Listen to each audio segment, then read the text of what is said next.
Episode number 11। अब आगे। किट्टू बेहोशी की हालत पर बेड पर लेटी हुई थी और रुद्र उसे कुर्सी पर बैठकर देख रहा था। रुद्र को आज किट्टू को देखकर बहुत बेचैनी महसूस हो रही थी। बेचैनी होने के कारण वो कमरे में इधर उधर चक्कर लगाने लगा। नींद तो रुद्र की आंखों से कोसों दूर थी। पता नहीं इस समय रुद्र के मन में क्या चल रहा था, तभी उसकी नजर एक पेपर पर गई जो जमीन पर पड़ा हुआ था। रुद्र ने वह पेपर उठा लिया। रुद्र ने जब उस पेपर को देखा तो उसे समझ आ गया कि यह किट्टू ने सुसाइड नोट लिखा है। रुद्र ने उस लेटर को पढ़ना शुरू किया। उस लेटर में लिखा था, रुद्र जी आप बहुत बुरे हैं, बहुत बुरे, बहुत ज्यादा बुरे। आपको सच में हम पर दया नहीं आती। हम मानते हैं आपने हमसे शादी करके हम पर आसान किया है, वरना हम जैसे लड़की जो बोल नहीं सकती उससे भला कौन शादी करता। हमने पूरी कोशिश की आपको खुश करने की, पर आप तो ना जाने कौन सी मिट्टी के बने हैं। आपकी हर बात मानी, बिना शिकायत वो सब कुछ किया जो आप चाहते हैं, पर आप तो जैसे पत्थर है, दिल नहीं है आपके सीने में। हमने आपके हाथ से थप्पड़ भी खाया, आपने हमारी बेइज्जती भी की, हमने सब सह लिया। आपको पता है रुद्र जी हम काम करते करते बहुत थक जाते हैं, बहुत ज्यादा। हमें बहुत दर्द होता है हाथों में, पैरों में, सर में, लेकिन हम फिर भी करते हैं। पता है क्यों? क्योंकि हम चाहते हैं कि आप हमसे खुश हो जाओ और फिर हमसे प्यार से बात करो। पर आपने तो हमसे कभी प्यार से बात की ही नहीं। हम क्या इतने बुरे हैं? क्या हमसे कोई प्यार से बात नहीं कर सकता?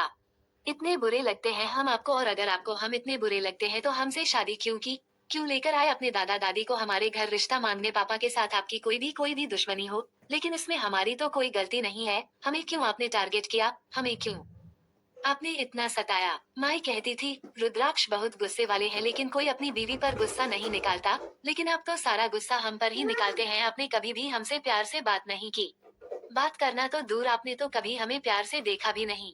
क्या सच में ना बोलना इतनी बड़ी कमी है कि आप हमसे ठीक से बात भी नहीं करते? आपको सोनम जी से शादी करनी थी तो पहले ही कर लेते। हमारी जिंदगी क्यों खराब की? आज जो आप हमारे साथ करने वाले थे वो तो बहुत ज्यादा शर्मनाक था। आज तो हमारी कोई गलती भी नहीं थी। हमने तो पहले ही कहा था कि हम पार्टी में नहीं जाना चाहते। आप ही हमें जबरदस्ती लेकर गए। वो लड़का हमारे बारे में अनाप शनाप बोले जा रहा था और आप सुन रहे थे। हम इतने बेहोश भी नहीं थे। उस गंदे लड़के ने हमें जबरदस्ती वाइन पिला दी और हमें मारा भी। 3 महीने में आपको एक बार भी हम पर यकीन नहीं हुआ कि हम किसी को सेड्यूस नहीं कर सकते? हमें तो पता भी नहीं से सेड्यूस क्या होता है।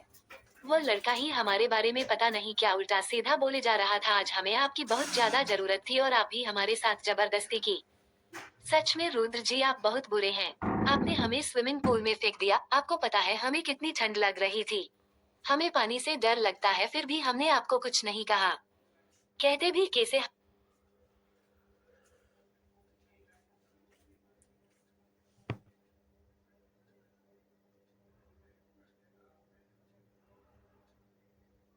कहते भी कैसे? हम तो बोल ही नहीं सकते। उसके बाद भी आपका मन नहीं भरा तो आप हमारे साथ जबरदस्ती करने के लिए भी तैयार हो गए।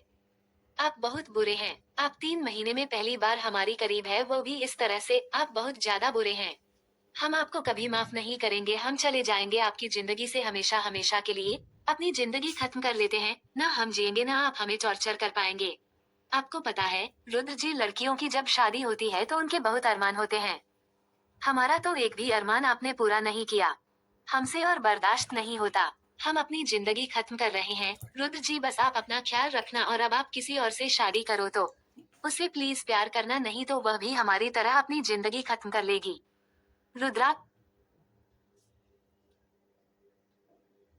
रुद्राक्ष ने ये लेटर पढ़ा। उसकी आंखों से पानी आ गया।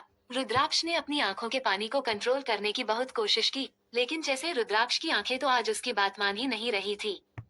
रुद्राक्ष ने महसूस किया कि उस लेटर में किट्टू ने अपना दर्द बयां किया है, वह दर्द जो पिछले 3 महीने से अपने दिल में लेकर बैठी थी।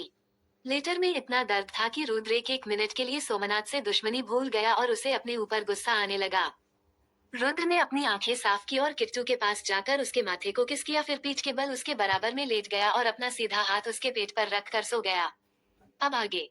सुबह नील और निहाल जब उठे तो वह दोनों सोफे पर ही थे। उन्हें याद आया कि कल रात वो दोनों बात करते करते सोफे पर ही सो गए थे।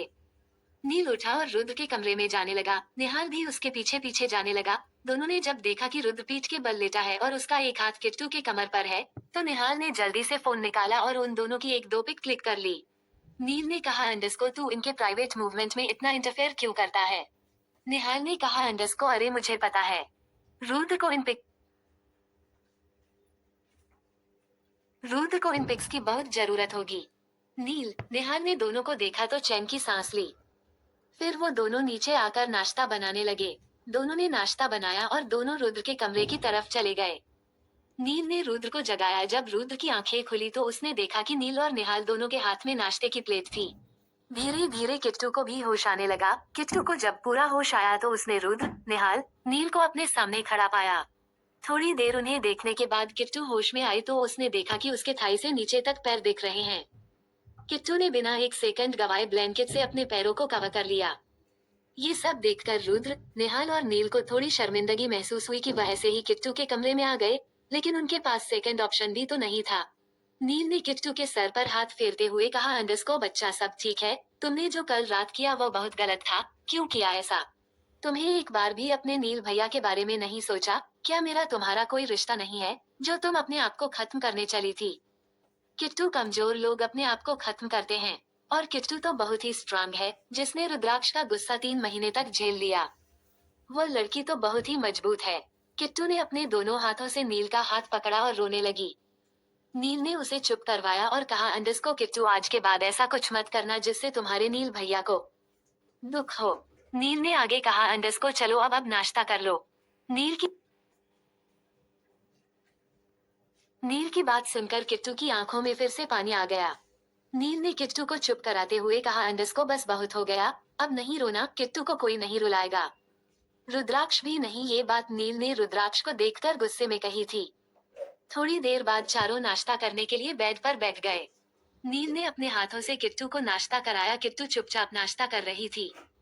तभी रुद्र ने किट्टू की प्लेट से पराठे का एक टुकड़ा उठा लिया और खाने लगा। जैसे ही रुद्र ने वो टुकड़ा खाया तभी के तभी थूक दिया और निहाल की तरफ देखते हुए कहा, अंडरस्को ये पराठा किसने बनाया है? सारा नमक इसी में डाल दिया। जब किट्टू खाना बनाएगी तो वो नमक कहाँ से लाएगी? फिर नील ने भी थोड़ा सा पराठा खाया तो उसने भी थूक दिया। नील थोड़ा गुस्से से, अंडरस्को नमक में आटा मिलाया था या आटे में नमक? इतना नमक, तूने कहीं नमक ही तो नहीं गूंद दिया? निहाल ने भी एक छोटा सा बाइट खाया तो उसने भी थूक दिया। सच में मैं बहुत बुरा कुक हूँ। नील, अंडरस्को किट्टू, तुम चुपचाप खाई जा रही हो। तुमने एक बार नहीं कहा कि यह पराठा अच्छा नहीं है? रुद्राक्ष और नील दोनों निहाल को गुस्से से देख रहे थे। तो किट्टू को थोड़ी हंसी आ गई। निहाल ने अपनी बात रखते हुए कहा, अंडरस्को किट्टू, ये दोनों मुझ पर चिल्ला रहे हैं। मैं तो बिजनेसमैन हूँ, मैं किचन थोड़ी संभालता हूँ। मैंने तुम्हें उस दिन कहा था ना कि मुझे किचन संभालना नहीं आता। फिर भी मैंने जैसे तैसे करके ये पराठे बनाए और अब ये दोनों मुझ पर चिल्ला रहे हो। नील ने निहाल की तरफ देखकर कहा, अंडरस्को एक काम ढंग से नहीं होता। फिर निहाल ने ब्रेड लिया और उस पर जेम लगाकर किट्टू को दे दिया। किट्टू ने वह खा लिया। नाश्ता करने के बाद नील ने कहा, अंडरस्को बच्चा, अब तुम फ्रेश हो जाओ, फिर हम गार्डन में बैठेंगे। आज से तुम कोई काम नहीं करोगी, यह मैं कह रहा हूँ। नील, उसने ये सब बातें रुद्र को देखकर कही थी और रुद्र ने अपनी आंखें नीची कर ली। निहाल ने भी नील की हाँ में हाँ मिलाते हुए कहा, अंडरस्को हाँ किट्टू, आज के बाद तुम कोई काम नहीं करोगी, बस गार्डन में नील की तरह इधर उधर घूमोगी और कुछ काम नहीं करोगी। नील ने गुस्से से निहाल की तरफ देखा, जैसे कह रहा हो, जैसे तू तो पत्थर तोड़ता है ना। निहाल, अंडरस्को आज से सारा काम हमारे रुद्र प्रताप सिंह करेंगे, है ना रुद्र? निहाल ने देखा तो रुद्र उसे गुस्से से घूर रहा था। रुद्र प्रताप सिंह करेंगे मतलब कि सर्वेंट करेंगे, नौकर करेंगे, किट्टू नहीं करेगी। अगले ही पल नील, निहाल और किट्टू गार्डन में बैठे हुए थे और रुद्र स्टडी रूम में। रुद्र ने किट्टू का लेटर ना जाने कितनी बार पढ़ लिया था, लेकिन फिर भी बार बार किट्टू का लेटर ही पढ़ रहा था। पता नहीं क्यों रुद्र को ऐसा लग रहा था कि लेटर पढ़ने से उसका का गुस्सा कंट्रोल हो रहा है, इसलिए वह लेटर को बार बार पढ़ रहा था। गार्डन में बैठे तीनों बातें कर रहे थे। तो नील ने किट्टू को हंसाने के लिए निहाल की तरफ देखकर कहा, अंडरस्को किट्टू, पता है निहाल की एक गर्लफ्रेंड थी तो बेचारी पांडा से मुंह की पर निहाल का दिल चुरा ले गई थी। नील, अंडरस्को बताना निहाल, क्या नाम था उसका? सुंडी। निहाल हंसते हुए, अंडरस्को अबे सुंडी नहीं, सोफी। अब निहाल का स्कूल तभी तभी खत्म हुआ था। अब निहाल बाइक उठाए और उसके घर के चक्कर लगाने लगा। 1 दिन, 2 दिन, 3 दिन, रोज उसके गली के बाहर बाइक लेकर पहुंच जाए। एक दिन दादी ने देख लिया कि शाम के टाइम निहाल बाइक उठाता है और निकल जाता है। दादी है हमारी रजिया सुल्तान। दादी भी ड्राइवर से कहकर निहाल का पीछा करने लगी। अब आगे। अब दादी ने निहाल का पीछा किया तो उन्हें पता चल गया कि निहाल किसी लड़की के घर के बाहर बाइक लेकर खड़ा रहता है। दादी ने तब तो कुछ कहा नहीं। कुछ दिन बाद दादा दादी, नव्या, अवनी और शुभ पांचों पुश्तैनी हवेली चले गए और कहने लगे 2-3 दिन बाद आएंगे। अब घर में मैं, रुद्र और निहाल ही थे। निहाल ने मौके का फायदा उठाया और अगरबत्ती को जैसे तैसे पटाकर घर ले आया। इसने अगरबत्ती से कहा कि आज तो मैं तुम्हें लंच अपने हाथों से बनाकर खिलाऊंगा। वह भी खुश हो गई कि आज तो निहाल के हाथों का बना खाना खाएगी। अब तुमने निहाल के खाना तो देख ही लिया कि ये कितना फेमस कुक है। अब वो सुंडी घर तो आ गई। अब निहाल सोचने लगा कि मैं बनाऊं क्या। मेरे फाइनल ईयर के एग्जाम थे, मैं रूम में स्टडी कर रहा था। ये गया रुद्र के पास। रुद्र को कौन सा खाना बनाना आता है? उसे भी बस चावल बॉईल करने आते हैं। उसने भी बोल दिया कि ठीक है, मैं चावल बॉईल कर दूंगा, बाकी तू देख लियो। रुद्र ने चावल बॉईल करके निहाल को दे दिए। निहाल ने चावल 4 प्लेट में अलग अलग निकाल दिए। एक में टमाटर काट दिया, एक में प्याज काट दी, एक में पनीर काट दिया और एक में थोड़ा सा नमक मिर्च मिलाकर उसके सामने रख दिए। चावल को देखकर उस सोफी का मुंह बन गया। अगरबत्ती सोफी ने कहा, अंडस को निहाल, तुम्हें बस चावल बनाने आते हैं। निहाल ने स्टाइल मारते हुए कहा, अंडस को सोफी, यह कोई आम चावल नहीं है, यह मैंने तुम्हारे लिए स्पेशल शिकागो से मंगवाए हैं। अगरबत्ती ये सुनकर खुश हो गई। उसने जैसे तैसे थोड़े से चावल खा लिए। फिर निहाल उसे घर छोड़ने जाने लगा। गार्डन तक ही पूछा था कि दादा दादी की कार आकर वहां रुक गई। जब दादी ने निहाल और सोफी को बाइक पर बैठे हुए देखा तो जल्दी से गाड़ी से उतरकर गार्डन में पड़ा हुआ एक डंडा उठा लिया। बस फिर क्या था, निहाल बाइक से उतरकर भाग गया और दादी उसके पीछे पीछे। दादी ने निहाल को 2-4 डंडे लगा दिए। सोफी के सामने दादी ने इसका मार मार कर बंदर बना दिया। दादी ने गुस्से में कहा, अंडस को तुम्हारे माँ बाप ने तुम दोनों की जिम्मेदारी मुझको दी है और तू यहाँ लड़कियों को बाइक पर घुमाता फिरता है। आज तेरी यह बाइक ही तोड़ूंगी। दादी ने निहाल की बाइक तोड़ दी। उसके बाद से निहाल मेरी बाइक से कॉलेज जाने लगा। ये सारी बातें सुनकर किट्टू, निहाल और नील हंसने लगे। रुद्र इन तीनों को हंसते हुए देख रहा था। रुद्र खुश तो था लेकिन हंस नहीं रहा था। उसके दिमाग में अब भी लेटर वाली बातें घूम रही थी। निहाल ने भी नील की तरफ देखकर कहा, अंडस को, किट्टू तुम्हें नील की बात बताऊं। नील की भी एक गर्लफ्रेंड थी। नील ने बात काटते हुए कहा, अंडस को, हाँ हाँ, और उसका नाम था अवनी। किट्टू तुम्हें पता है ना अवनी कौन है? निहाल की बहन। ये बात बोलकर नील भागने लगा और निहाल उसे मारने के लिए उसके पीछे पीछे भागने लगा। जब किट्टू ने उन दोनों को बच्चों की तरह लड़ते हुए देखा तो किट्टू हंसते हंसते जैसे पागल ही हो गई। किट्टू बहुत खुलकर हंस रही थी। हंसते हंसते उसकी आंखों में पानी भी आ गया लेकिन उसकी हंसी बंद नहीं हुई। रुद्र दूर से खड़ा हुआ किट्टू को हंसते हुए देख रहा था। रुद्र को बहुत अच्छा लग रहा था। कहीं ना कहीं रुद्र को उसकी हंसी सुकून दे रही थी। रुद्र ने नोटिस किया कि किट्टू ने हंसते हंसते अपना हाथ कुर्सी के हैंडल पर मार दिया और उसके हाथ से खून आने लगा। रुद्र जल्दी से फर्स्ट एड बॉक्स लाया। उसने किट्टू का हाथ पकड़ लिया। जैसे ही किट्टू को महसूस हुआ कि उसका हाथ किसने पकड़ लिया है, उसने रुद्र की तरफ देखा। रुद्र की तरफ देखकर उसे थोड़ा गुस्सा आया और उसने अपना हाथ वापस खींच लिया। किट्टू की इस हरकत पर रुद्र को भी गुस्सा आया और उसने दोबारा से किट्टू का हाथ पकड़ लिया। किट्टू ने फिर से अपना हाथ खींच लिया। रुद्र ने फिर से उसका हाथ पकड़ लिया। लेकिन इस बार रुद्र ने अपनी पकड़ इतनी मजबूत बनाई कि किट्टू अपना हाथ नहीं छुड़ा सकी। रुद्र ने उसके हाथ की पट्टी खोली जिससे खून निकल रहा था। रुद्र ब्लड देखकर पैनिक नहीं हुआ। उसने बहुत आराम से किट्टू की बैंडेज चेंज कर दी। नील और निहाल दूर से उन दोनों को देख रहे थे। नील ने कहा, अंडस को एक बोल नहीं सकता और एक गुस्से में बोलेगा नहीं, क्या होगा इन लव बर्ड का? निहाल ने लड़की की आवाज में कहा, अंडस को ए। जी, ओ, जी। हम ना कहेंगे, हम तो इशारों से बातें करेंगे। निहाल और नील दोनों हंसने लगे। वो दोनों किट्टू और रुद्राक्ष को देख रहे थे। तभी नील की नजर मेन गेट पर गई जहां रुद्र के 2 बाउंसर एक आदमी को लेकर खड़े थे।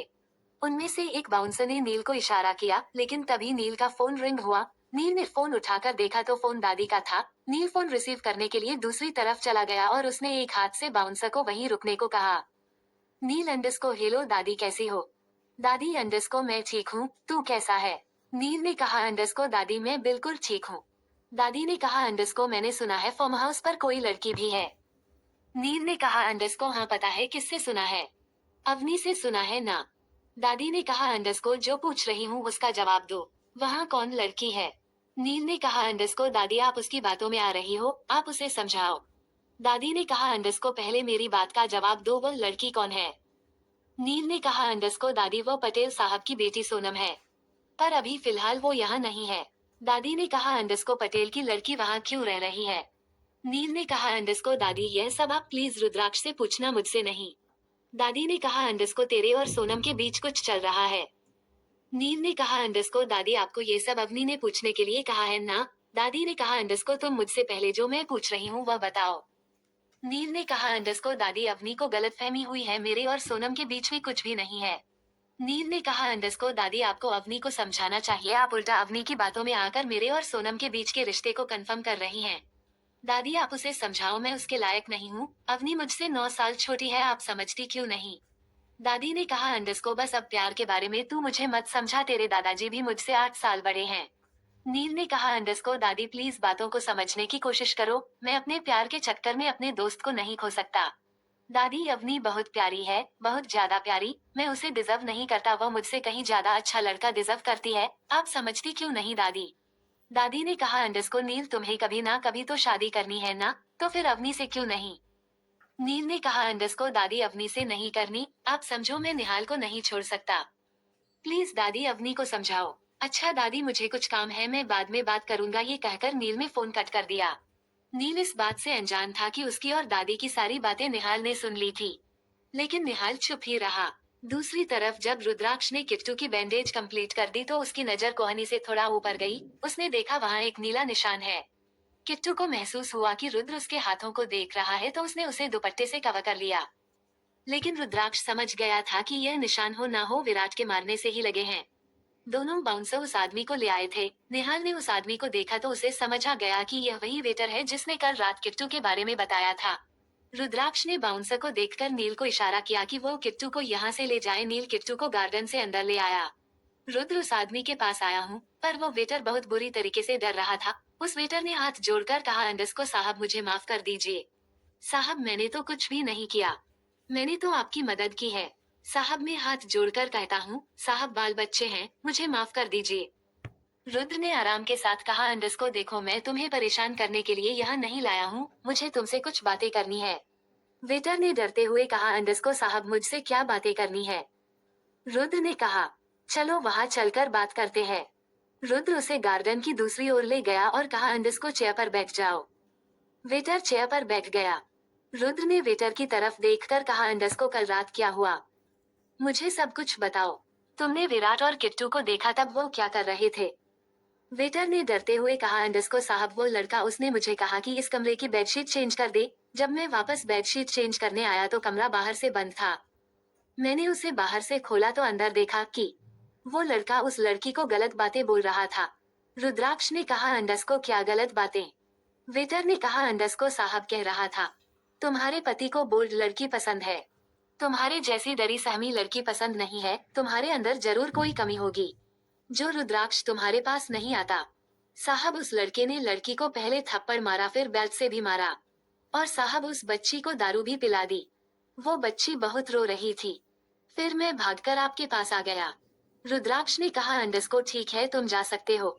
वेटर उठकर जाने लगा। रुद्राक्ष ने थोड़ा तेज आवाज में कहा अंडरस्कोर निहाल इसके अकाउंट में 10 लाख ट्रांसफर कर दो। वेटर ये सुनकर रुक गया और वापस आकर कहने लगा अंडरस्कोर नहीं नहीं साहब पैसे नहीं चाहिए, वो लड़की भी मेरी बेटी जैसी है। निहाल ने कहा अंडरस्कोर रख ले भाई, रख ले, तुझे नहीं पता तूने क्या किया है, रुद्र प्रताप सिंह की जान बचाई है।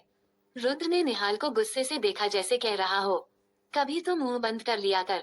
दादी फोन पर नील से बातें कर रही थी और अवनी दादी के आजू बाजू चक्कर लगा रही थी। जैसे ही दादी ने फोन रखा अवनी ने एक्साइटेड होकर पूछा अंडरस्कोर दादी बताओ ना कौन थी वो लड़की। दादी ने अवनी की तरफ देखकर प्यार से कहा अंडरस्कोर अवनी तुम सच में नील से प्यार करती हो। अवनी ने कहा अंडरस्कोर दादी आपको शक है, दादी मैं मर जाऊंगी उसके बिना। दादी ने कहा अंडरस्कोर अवनी नील तुमसे 9 साल बड़ा है, तुम एक बार फिर सोच लो। अवनी ने कहा अंडरस्कोर दादी 6 साल पहले ही सोच लिया था, अब तो ये सोच 6 साल में और मजबूत हो गई है। मैं शादी करूंगी तो नील से, वरना नहीं करूंगी। दादी यह सब छोड़ो ना, ये बताओ नील ने क्या कहा। दादी ने कहा अंडरस्कोर वो लड़की सोनम पटेल है, मिस्टर पटेल की बेटी, उसका और नील का कोई कनेक्शन नहीं। ये बात सुनकर अवनी तो जैसे उछल पड़ी, उसने कई बार दादी को गले लगाया और बहुत सारी किस कर दी। दादी ने भी मजाक करते हुए कहा अंडरस्कोर बस बस, अब ये सारी किस नील के लिए भी बचा कर रख लो। ये बात सुनकर अवनी शर्मा गई। अवनी ने कहा अंडरस्कोर दादी अगर मैंने सच में नील को मना लिया तो आप सब मेरी शादी तो कर देंगे ना। दादी ने कहा अंडरस्कोर देखो ये सारे डिसीजन तुम्हारे पेरेंट्स के हैं, मैं वादा तो नहीं करती लेकिन यह जरूर कहती हूँ अगर तुमने नील को शादी के लिए मना लिया तो मैं तेरी और नील की शादी कराने में पूरी कोशिश करूंगी। विस्मयादिबोधक चिन्ह। ये बात सुनकर अवनी तो खुशी से उछल पड़ी और उसने दादी को कसकर गले लगा लिया। अवनी मन ही मन, रुद्राक्ष भैया ने भी प्रॉमिस किया है, वो भी अपना प्रॉमिस नहीं तोड़ेंगे। दूसरी तरफ लंच का टाइम हो गया था, लेकिन सबको ये फिक्र थी कि लंच बनाएगा कौन। कुक का अरेंजमेंट अभी तक नहीं हुआ था। निहाल ने रुद्र की तरफ देखकर कहा, अंडस को यार भूख लग रही है, सर्वेंट और कुक कब तक आएंगे? रुद्र ने कहा, अंडस को कल सुबह तक ही आ पाएंगे, आज तो खाने का अरेंजमेंट खुद ही करना पड़ेगा। तभी रुद्र को ख्याल आया कि भूख तो किट्टू को भी लगी होगी। रुद्र किचन में गया, उसने राइस बॉईल किए और यूट्यूब से देखकर फ्राइड राइस तैयार कर लिए। रुद्र फिर किट्टू के कमरे में गया। किट्टू विंडो के बाहर देख रही थी।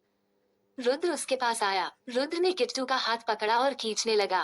किट्टू ने गुस्से से अपना हाथ झटक लिया। रुद्र ने कहा, अंडस को चलो खाना खा लो, उसके बाद दवाई लेकर थोड़ा रेस्ट कर लेना। लेकिन किट्टू ने ना में गर्दन हिला दी, जैसे किट्टू कहना चाहती हो कि मुझे आपसे बात नहीं करनी। रुद्र ने भी अब आगे कुछ नहीं कहा। उसने जबरदस्ती किट्टू का हाथ पकड़ा और सीढ़ियों से लाता हुआ डाइनिंग टेबल पर जबरदस्ती बैठा दिया और फिर एक प्लेट में फ्राइड राइस सर्व कर दिए। रुद्र ने किट्टू को इशारों में कहा, खाओ। किट्टू गुस्से से जाने लगी। रुद्र ने उसका हाथ पकड़ा और फिर बैठा दिया। किट्टू फिर छटपटाकर उठकर जाने लगी। इस बार रुद्र ने उसका सीधा हाथ पकड़कर उसकी पीठ पर लगाते हुए खुद से सटा लिया।